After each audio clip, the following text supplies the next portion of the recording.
Welcome in to the Football Guys Fantasy Football Show. It's week 13. We got Jagger May back. And you know what? Just a little early. Happy Thanksgiving, everybody. Hope you guys end up having a great holiday and an awesome weekend. But we are looking ahead past week 13 and taking a look at the fantasy playoffs this week. I'm Alfredo Brown. We've got Dave Kluge. As I mentioned, we've got Jagger May from the Football Guys Dynasty Show. And what we're going to do, same thing we did last week, taking a look at running backs to stash for the fantasy playoffs. And some of you still have a trade deadline that's maybe this week, or just there is no trade deadline in your league, which honestly, good for you guys. That's cool. Get creative with it. Dave, didn't you mention you had a league that did like a moving trade deadline? Yep. Like once you're eliminated from the playoffs, then you can't make trades anymore. I think that's a good way to do it. And again, that's a keeper league. So there is still incentive to trade players at different values depending on your team's record. But yeah, get creative with it. I think no trade deadline is totally fine. I'm in some redraft leagues where you can just trade through the end of the season. But I think my favorite way to do it is with the kind of sliding deadline based on your record.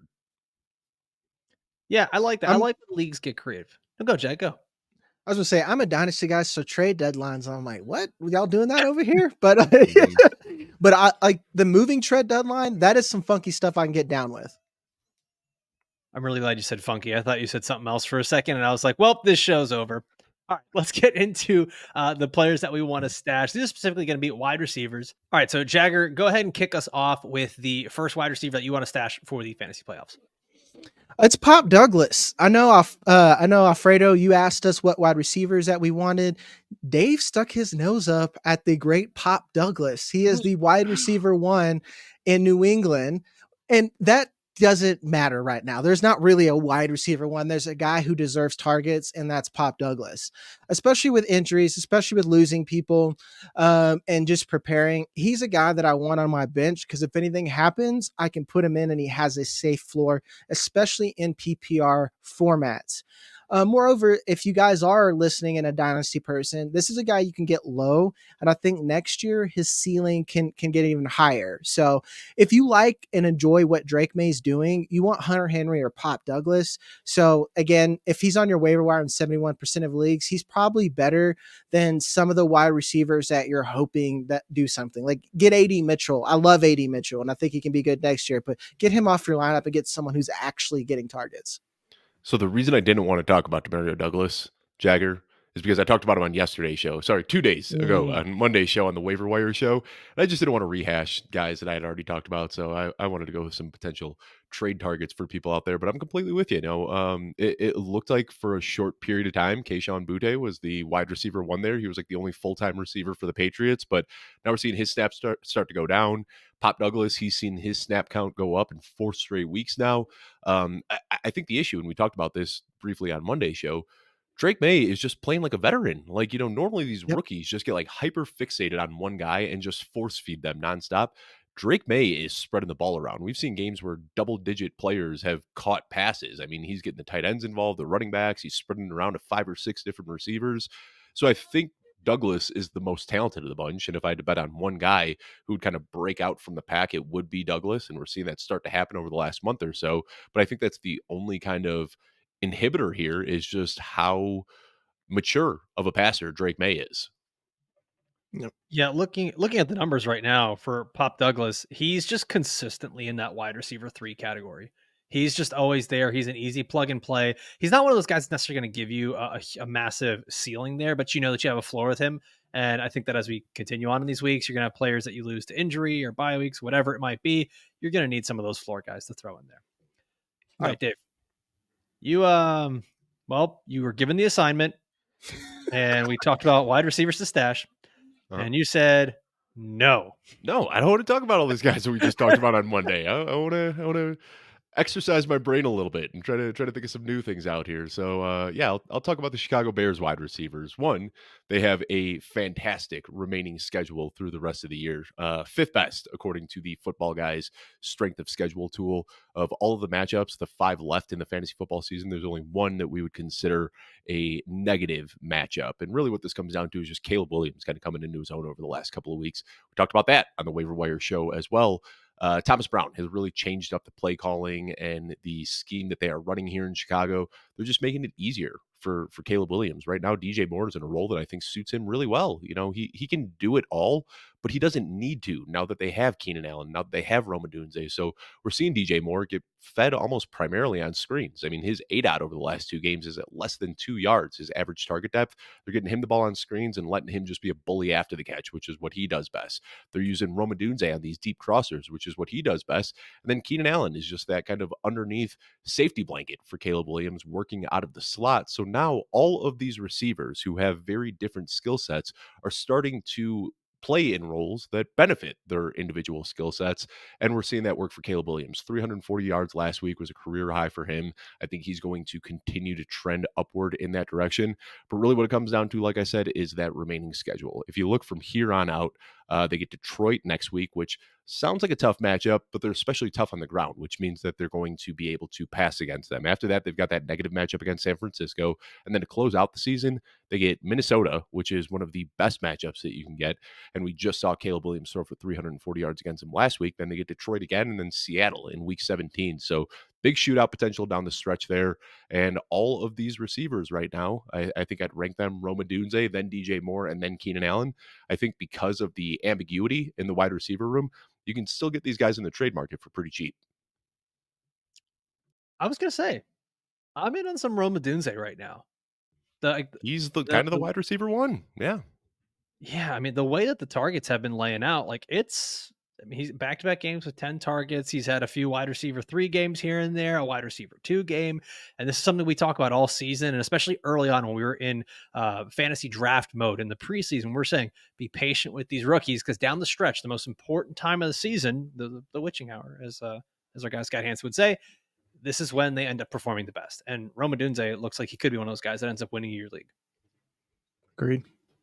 All right, let's go to the next one on here, which is the Footballguys Black Friday sale. You guys get 20% off any Footballguys subscription for the year. Also, 20% off merch like this hat that I'm wearing right here. If you're listening on audio, go over to video, fast forward to this moment, look for the hat. You'll see the hat, talking about it, 20% off. We'll have a link for the merch store and the Footballguys subscription in the comments down below. Unfortunately, you can't get the shirt that Jagger's wearing in the merch store, even though it's nice. That's a nice shirt. Where's it from, Jagger? I don't want to tell you. It's a team dog. One of those that you find on the gram, and it's like a $12 shirt that comes from a different country, but it looks great. Yeah, I was like, I can gamble $5. I may get this shirt. I may not. Get 2 uses out of it. 1 wash, it's done. And my identity stolen. All right. I'm going to give you guys the wide receiver that I'm looking to stash. And I was honestly surprised to see that he's available in so many leagues because I have him on my bench in a few of my leagues. And it's Adam Thielen, a wide receiver for the Carolina Panthers. And a lot of this is just because we are seeing the Panthers play at, dare I say, a respectable level. Like the offense is actually moving the ball. And we've seen these glimpses here and there with Bryce Young. And at whatever it is, everything just seems to be clicking for him, especially going up against the Chiefs this past week. They were blitzing him. And this did not look like the same Bryce Young that we have seen in the NFL. He was getting the ball out quick. He was able to handle the blitz as it was coming in. And man, if teams are going to keep doing that going forward, Adam Thielen, I think, becomes kind of a steal for anyone that was able to pick him up off the waiver wire. He's still available in 72% of leagues, which is nuts to me. Right now, the Panthers have the 7th easiest remaining strength of schedule, the 4th easiest fantasy playoffs strength of schedule. And like I said, Bryce Young, it's been looking good lately, averaging about 200 passing yards per game, 5 touchdowns over the last 4 games, only 1 interception over the last 3 games. And it's kind of a give and take thing. You know, Bryce Young is playing better. The Panthers are playing better, but we've also seen how good Adam Thielen can be with Bryce Young and the Panthers offense. So it's not something that we're projecting out of nowhere. Last year in those first 11 weeks, wide receiver 10 in fantasy. Now that ended up fading out of nowhere, but we don't need this for a long season. We just need it for the remainder of this season and in the fantasy playoffs. And so if he's out there, I think Adam Thielen becomes an easy wide receiver 3 with, I mean, we've seen it, wide receiver 1 potential if he gets the targets like he did last year. Jagger, do you have a strong take? I actually do, and it's an apology. It's an apology. Someone mentioned, like we all been talking about Jonathan Brooks and the return of him. Someone mentioned they're like, Adam Thielen's still there, and I told you Adam Thielen barely plays football anymore. I'm wrong, guys. He's still out there, and old Dusty is trusty, and really this is impactful for Jalen Jalen Coker, where I think him and Xavier Legette have redundant roles. Adam Thielen is someone who they can actually move around and not just have a big slot. He knows how to run a full route tree. He's played in several systems. And I think he's someone right now that can benefit the most with Bryce Young taking that step forward. So I'm here for Adam Thielen. I'm sorry to the random person who I can't remember, but I do remember I gave you a bad comment, and that is wrong. It sounds so genuine when you say sorry to the random person. Well, it is. It was. Like, it's they a were just like, really can't. Yeah, I know. But like the fact that I remember, I'm like, wow, I owe you an apology. I wasn't familiar with Adam Thielen's game. I've been watching for 20 years. Yeah, right. Yeah, this is a tough show because finding guys off the waiver wire that you expect to kind of smash at the end of the season. We see that at the running back position all the time because all it takes is one running back to slip and fall and hurt his ankle before all of a sudden his backup can step up. It's a little bit harder with wide receiver, and I feel like I'm just going to be the wet blanket on this show. I think with Adam Thielen, my only fear is that they do have a lot of young guys there with Jalen Coker and Xavier Legette, and you look at Thielen, for them to bring him back in 2025, they'd have to pay him a ton of money, and they've got an out built into his contract after this year.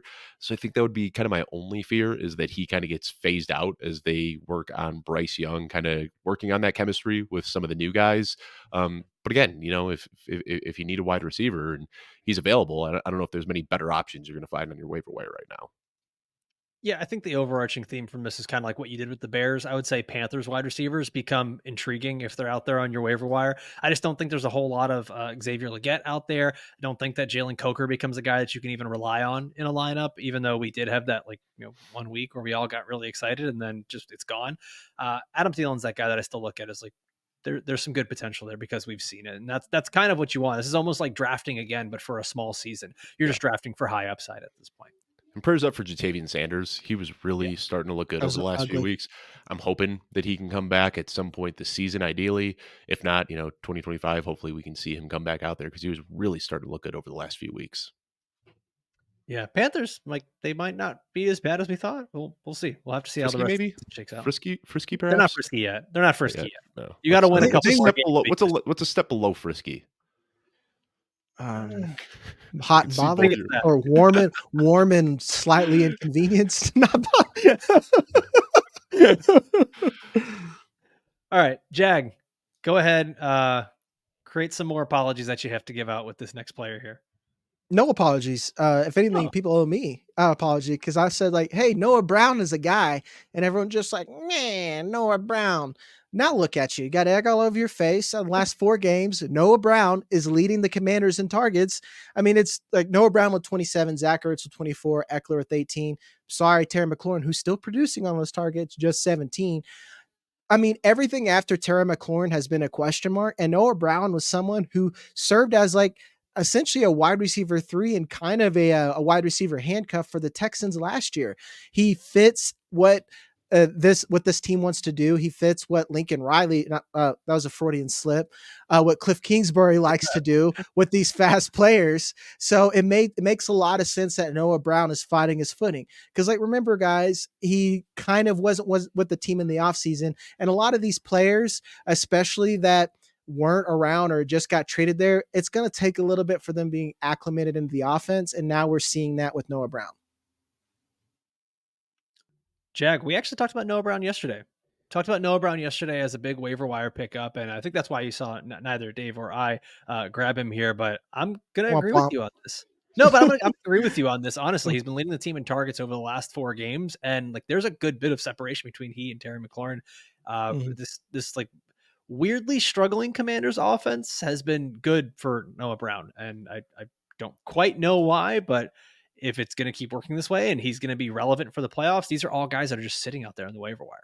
If it weren't for a 70-something yard catch and run that Terry McLaurin had last week, people would be panicking about Terry McLaurin because, like you said, Noah Brown has been operating as the wide receiver 1 here. And then Zach Ertz is involved enough that we didn't think Terry McLaurin would be the one begging for scraps to fall off the table, but that's where he's at right now. It's kind of crazy. Noah Brown just continues to This is the second year now.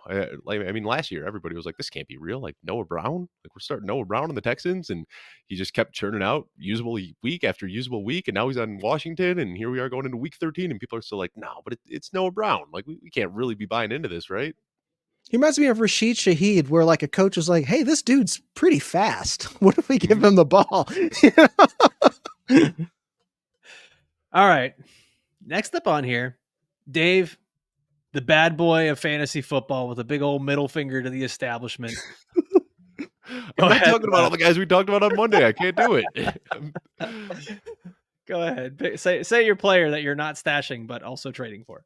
Yeah, go ahead and try to trade for Jakobi Meyers. And I think Jakobi Meyers, there's this, idea that people have of Jakobi Meyers that he's just an average wide receiver. And I think we're at the point now where like the Jakobi Meyers is underrated narrative has been put to rest. I think that now he is kind of properly rated, but he's got a great schedule for the rest of the season. And since Devontae Adams has left town, he has been a very productive wide receiver. Not only does he have a good remaining schedule, he has the best of all wide receivers going forward. You start looking at who he is going to be facing off between now and the end of the season. He's got a tough matchup this week against Kansas City, but from there on out, Tampa Bay, Atlanta, Jacksonville, and New Orleans are all plus matchups for wide receivers. This guy's got 100 yards in 2 of his last 3 games. He's averaging 9.6 targets per game since week 3. I mean, he is the wide receiver 1, and Brock Bowers is going to get his, of course, but Jakobi Meyers is going to be a very active part of this passing game. I'm looking at him as kind of a middling wide receiver 2 for the rest of the season, and I think that you can buy him on the trade market for much cheaper than that. So Jakobi Meyers, this is my only pushback that I'm going to give you is that he's coming off of a phenomenal game. A phenomenal game of 10 catches, 15 yards. He was a wide receiver 10 in fantasy. I don't know that anyone is giving that up. Unless it's one of these teams that's like out of the run and they want to get multiple starters because they need it. That's my only pushback here. So to give this something further that's actionable, what are you willing to even do to get Jakobi Meyers? Like how do you broker that deal, Dave? You think you could If trade you away got a Bill Rashad Belichick, White? who would just give him away for Juju Smith-Schuster. So. Yeah, just let him walk in free agency. I don't know. I mean, there's a lot of underperforming running backs out there that you might be able to get in and get Jakobi Meyers in return. Maybe a Rashad White, a Travis Etienne, one of those types of guys. I don't know if somebody would be willing to bite, but again, we're talking wide receivers here. It's tough. They don't hold the same value on the trade market that other positions do. I would just, if you don't have a trade deadline, get creative, try to find a team need of that player and see if you can get him. Like I said, I'm kind of looking at Jakobi Meyers as like a top 20 wide receiver for the rest of the season. And that's how I've been ranking him pretty much since Devontae Adams left. And I think he's a good 2-for-1 target where you said underperforming running backs. Jonathan Taylor's one where I'm just like, hey, remember JT? If you give me a running back that probably gets the same amount of points, and I don't know, Jakobi Meyers, Raiders suck, eh? And then you've got 2 probably quality players that are getting you twice the points that Jonathan Taylor has. And it's not talking crap about Jonathan Taylor as a player. It's just the nature of the position. The Colts aren't as efficient as we want them to be, and then he has to compete on the goal line with Anthony Richardson. It's just the way she goes, boys. Passes. I mean, he's never caught passes. Yeah. Yeah. So let's do a little temperature check. Then we use Jonathan Taylor as the example here. Jonathan Taylor for, let's say, Jakobi Meyers and Bucky Irving. Is that something you think can be done? Yes. Yeah, I might trade Jonathan Taylor for Bucky Irving straight up now. Straight up. Yeah. Like this. So that makes me wonder. I don't even think the person on the other side does that. Yeah. I don't think they're making the deal. I don't in think redraft, maybe. Yeah, redraft maybe. In Dynasty, someone's going to laugh at you or something like. I would just text back LOL. I think a nice trade would be trying to couple Jakobi Meyers, who you're probably buying a little bit high on right now because of 2 of his last 3 games. Maybe get a buy low option like a Tyrone Tracy, who has had some fumbling concerns over the last few weeks, had a bye week in there as well. If you can trade Jonathan Taylor and in return get like Jakobi Meyers and Tyrone Tracy, I'm doing that for sure. 100%. I like that. Jagger, have you ever sent LOL in a text unironically? Never. It's always been as a joke. If I'm sending you LOL, I'm either trying to soften the blow of something I just said, or I am trying to say like what you just said is so hilarious. I'm not actually gonna haha react.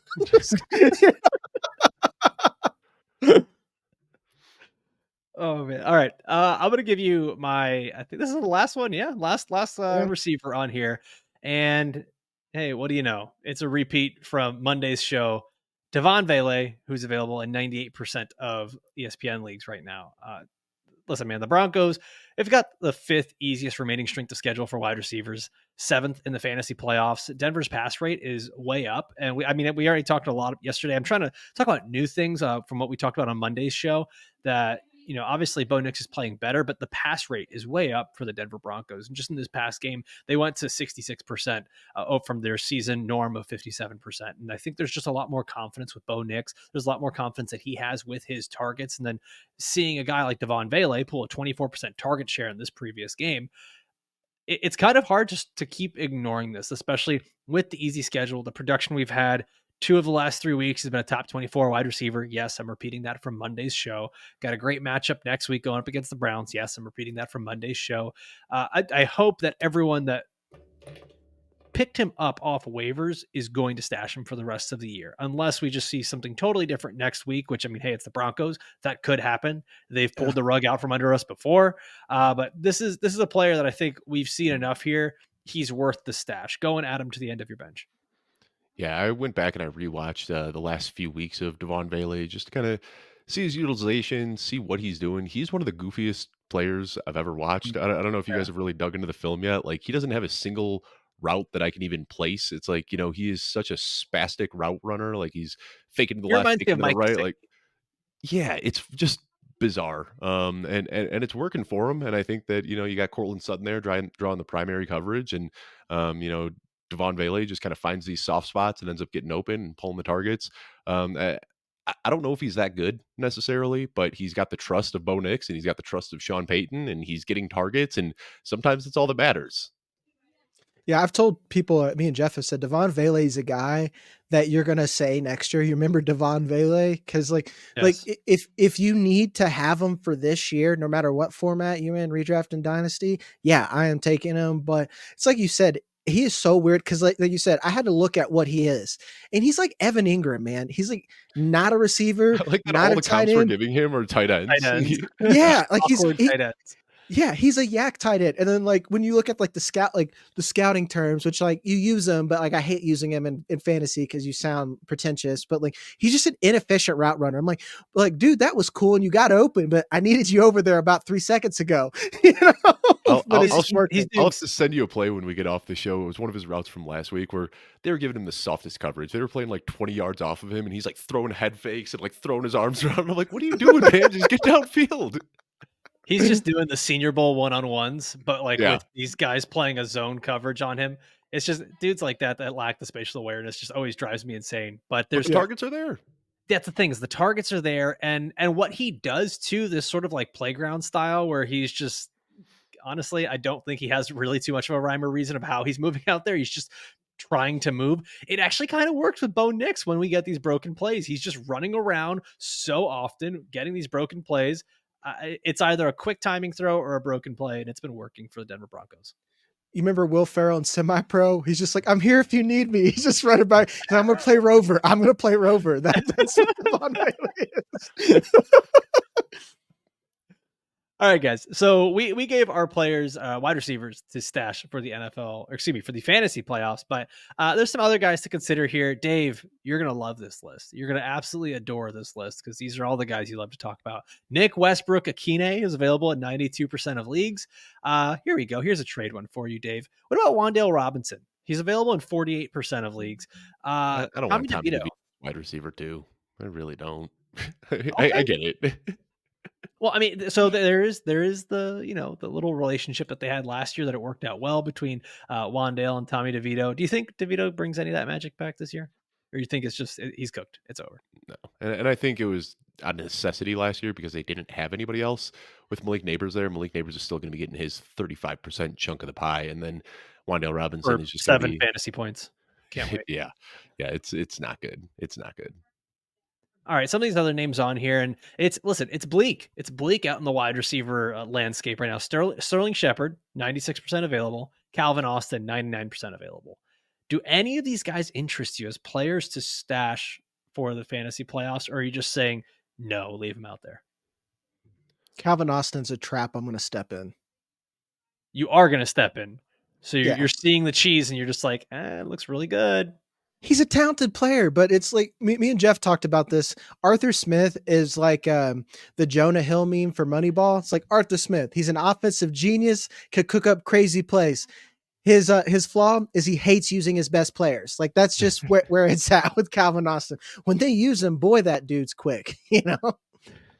And I mean, that's the skill set that we've seen pair pretty well with Russell Wilson in the past too, whether it was Doug Baldwin or early career Tyler Lockett. Like, if you're just a burner that can get behind the defense, you're going to get a handful of targets. And those big, valuable targets could, every time he catches the ball, it could be a 13-point play in fantasy. So I do see the allure there. He's definitely a guy that I'm only playing in deeper leagues as like a wide receiver 3 or a flex option, because there's definitely going to be some boomer bust tendencies, but those booms could always be 200 yards and 2 touchdown games. Well, guys, we went through all the players that we want to stash at the wide receiver spot. Next week, we're going to be back giving you there, Jamar Chase. Go out and see if you can get Jamar Chase. What are you doing? What are you doing? Why are you this way? Waiver wire wide receivers in week 13. I know the content's got a content, but it's hard. Yeah, go get the best player in fantasy football. It should be easy. Go stash running backs. That's really what you should be doing with your waiver wire targets. Sorry, I'll save that for the final minute of the show. Yeah. Well, we have I think a much more fun show next week where we're going to be talking about players that you should be dropping in your league to sabotage your league mates. And I think that one's going to be really fun because there are some of these players like name value. Jag, you mentioned Jonathan Taylor here is one of these name value guys. It's not really performing. We're not going to suggest dropping Jonathan Taylor, but there are a lot of other guys that really fit that mold that are similar to that. Rashad White. Yeah, we'll talk about it next week. That'll be a fun one. It'll be a fun show. Save it for the show. Jagger just perked up.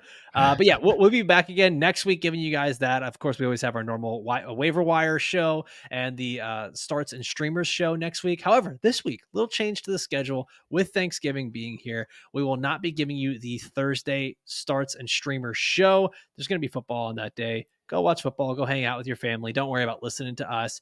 What you should do, though, is come back later on in the week for the live start sit show with Joey Wright, Jagger May, who you see here, Jeff Bell, Adam Hutchison, all of the great football guys staffers that we have there that are going to be helping you guys set your lineup for week 13 and make the fantasy playoffs. As always, I want to thank everybody for watching and listening all the way through. For myself, for Dave, for Jagger. We'll catch you next time.